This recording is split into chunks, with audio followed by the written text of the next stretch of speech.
Salut à tous, c'est Alex Molique. Alors croyez-moi ou pas, mais j'ai déjà écrit, tourné et monté 3 épisodes avant de me dire et si j'abordais un tout autre sujet? Je vous rassure, je suis pas schizo. En revanche, je peux pas laisser passer une telle opportunité de rester au plus près de l'actualité. Car oui, le sujet de cet épisode, ce sont les fuites dans le milieu automobile, qu'il s'agisse d'embargos brisés, de photos volées, ce genre de choses. Le sujet peut paraître un peu what the fuck ou dénué de sens vu comme ça, mais je peux vous assurer qu'il y a matière à ce que ce soit intéressant. Pourquoi j'écris cet épisode?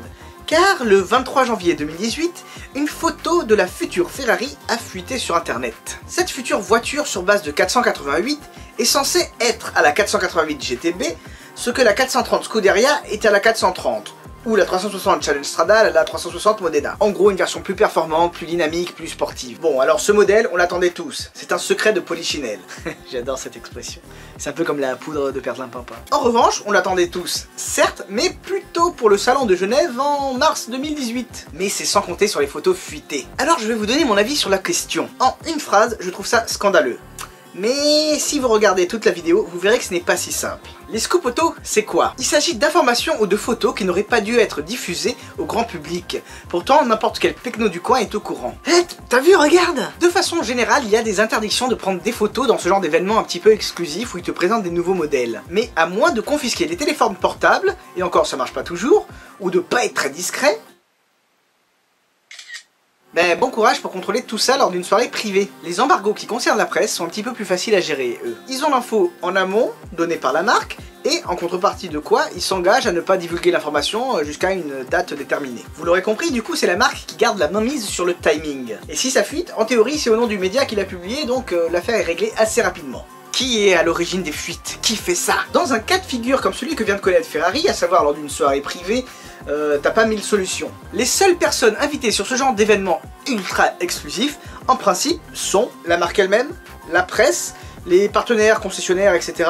et les invités de marque, les propriétaires. Je crois avoir fait le tour de la question, corrigez-moi le cas contraire. Pourquoi ils font ça? Déjà, t'as le cas de figure de l'erreur humaine. Le mec de bonne foi qui a merdé. Un peu comme quand Caradisiac avait publié un article complet sur l'Alpine A110 un mois avant sa présentation officielle. Une boulette qui a beaucoup fait parler et qui a brisé un bel embargo, mais une boulette quand même. C'est chiant, mais ça arrive, on fait tous des conneries. Surtout toi là. Dans le cas de figure des fuites volontaires qui concernent généralement la presse, le but c'est d'obtenir l'info avant tout le monde et de la mettre en avant tout le monde pour que le média qui fasse cela bénéficie d'un buzz temporaire et qui du coup d'une visibilité accrue, temporaire mais accrue. Et bien souvent d'ailleurs ce sont des médias un petit peu obscurs, tu te demandes d'où ils sortent. Niveau efficacité c'est moyen car quand tu regardes la vitesse à laquelle va l'information de nos jours, tu te dis que rien n'empêche le petit couillon du coin de venir enlever ton propre copyright pour y mettre le sien à la place.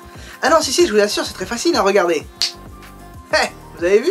Très facile hein je vous dis. Dans le cas des propriétaires, c'est un petit peu différent, en ce sens qu'ils s'en foutent tout simplement pour la grande majorité. Ils n'ont pas spécialement en tête toutes les problématiques qu'une fuite peut poser. Ils veulent juste prendre leur petite photo et l'envoyer à leurs potes en fait. Ni plus ni moins. Puis après t'as effet boule de neige hein.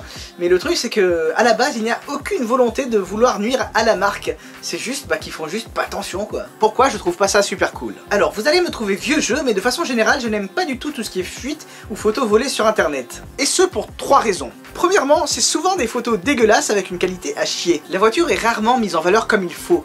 Et lorsqu'on sait à quel point les premières impressions sont importantes, bah c'est pas très cool quoi. Deuxièmement, c'est un manque de respect vis-à-vis de la marque qui t'a fait confiance en t'invitant à un truc exclusif ou en te donnant une information. Troisièmement, et selon moi le plus important, c'est un gros manque de respect vis-à-vis de toutes les équipes qui sont chargées de la stratégie communication du produit qui a fuité. Car oui, t'as tout un tas de personnes dont le boulot est justement de trouver un plan de communication adapté à la grande première. Souvent bien huilé, celui-ci répond à des problématiques et des besoins particuliers. Et j'en sais quelque chose, comme je vous ai dit dans ma FAQ, tout ce qui est stratégie, communication, bah c'est pas du russe LV2 pour moi quoi.